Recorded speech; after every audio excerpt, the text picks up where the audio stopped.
जो बातें मुझे चुभ जाती हैं, मैं उनकी सुई बना लेती हूँ।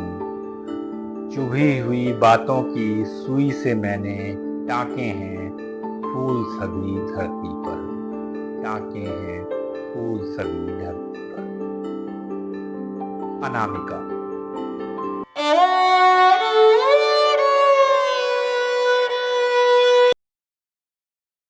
नमस्कार साथियों, काव्य प्रसंग में आपका हार्दिक स्वागत। मैं परमेंद्र सिंह आज आपके लिए लेकर आया हूँ वरिष्ठ कवयित्री अनामिका की कुछ कविताएं। कविता का शीर्षक है पढ़ा गया हमको जैसे पढ़ा जाता है कागज। पढ़ा गया हमको जैसे पढ़ा जाता है कागज, बच्चों की फटी कॉपियों का चनाजोर गरम के लिफाफे बनाने के पहले। देखा गया हमको जैसे कि कुफ्त हो उम्मीदें देखी जाती है कलाई घड़ी अल सुबह अलार्म बजने के बाद। सुना गया हमको यूं ही उड़ते मन से जैसे सुने जाते हैं फिल्मी गाने सस्ते कैसेटों पर ठस्सा-ठस भरी हुई बस में। भोगा गया हमको बहुत दूर के रिश्तेदारों के दुख की तरह। एक दिन हमने कहा हम भी इंसान हैं। एक दिन हमने कहा हम भी इंसान हैं, हमें कायदे से पढ़ो एक एक अक्षर जैसे पढ़ा होगा बीए के बाद नौकरी का पहला विज्ञापन। देखो तो ऐसे देखो तो ऐसे जैसे कि ठिठुरते हुए देखी जाती है बहुत दूर जलती हुई आग। सुनो हमें अनहद की तरह और समझो जैसे समझी जाती है नई नई सीखी हुई भाषा। इतना सुनना था कि अधर में लटकी हुई एक अदृश्य टहनी से टिड्डियां उड़ी और रंगीन अफवाहें चीखती हुई ची ची। दुश्चरित्र महिलाएं दुश्चरित्र महिलाएं किन्हीं सरपरस्तों के दम पर फूली फैली अगर भक्त जंगली लताएं। खाती पीती सुख से ऊबी और बेकार बेचैन आवारा महिलाओं का ही शगल है ये कहानियां और कविताएं। फिर ये उन्होंने थोड़ी ही लिखी हैं। कनखियां इशारे फिर कनखी, बाकी कहानी बस कनखी है। हे परम पिताओं परम पुरुषों, बख्शो बख्शो अब हमें बख्शो। हे परम पिताओं हे परम पुरुषों, बख्शो बख्शो अब हमें बख्शो। कविता का शीर्षक है चौका। मैं रोटी बेलती हूँ जैसे पृथ्वी। मैं रोटी बेलती हूँ जैसे पृथ्वी, ज्वालामुखी बेलते हैं पहाड़, भूचाल बेलते हैं घर, सन्नाटे शब्द बेलते हैं भाटे समुंदर। मैं रोटी बेलती हूँ जैसे पृथ्वी, ज्वालामुखी बेलते हैं पहाड़, भूचाल बेलते हैं घर, सन्नाटे शब्द बेलते हैं भाटे समुंदर। रोज सुबह सूरज में एक नया उचकुन लगाकर, एक नई था फेंक कर मैं रोटी बेलती हूँ जैसे पृथ्वी। पृथ्वी जो खुद एक लोई है सूरज के हाथों में।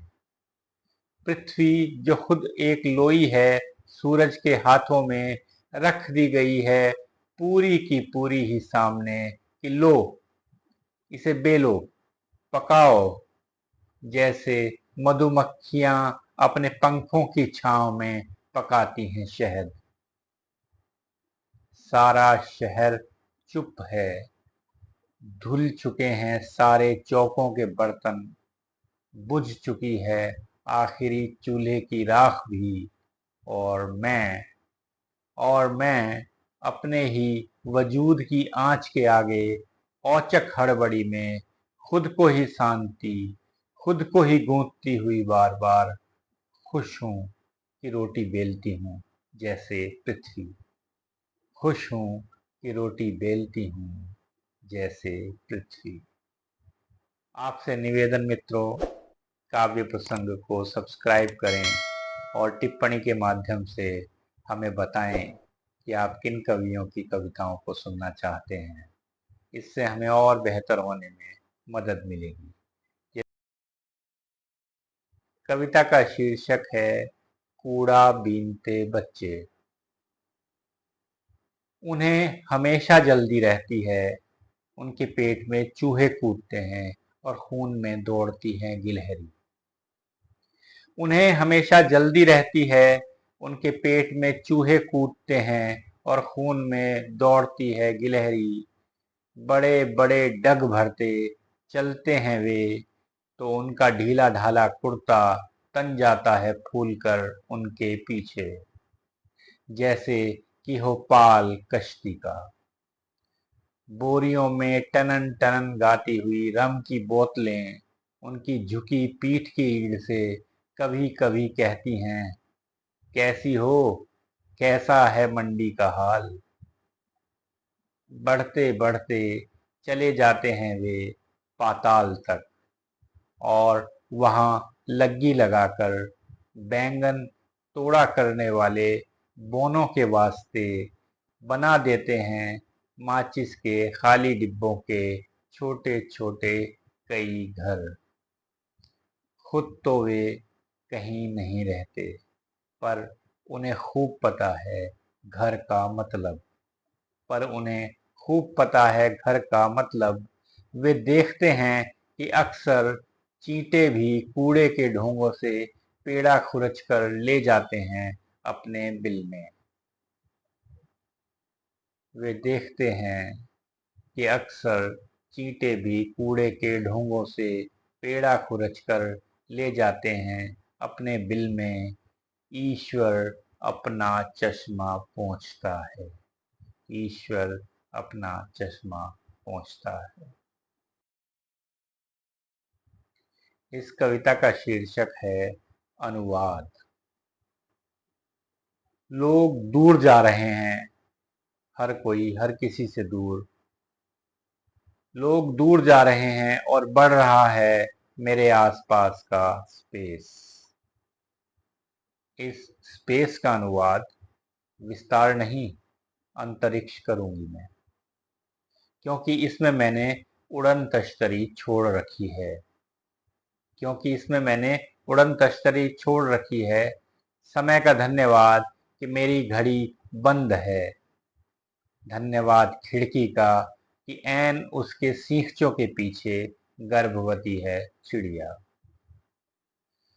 जो भी जहां है सबका धन्यवाद कि इस समय मुझ में सब हैं, सब में मैं हूं थोड़ी थोड़ी।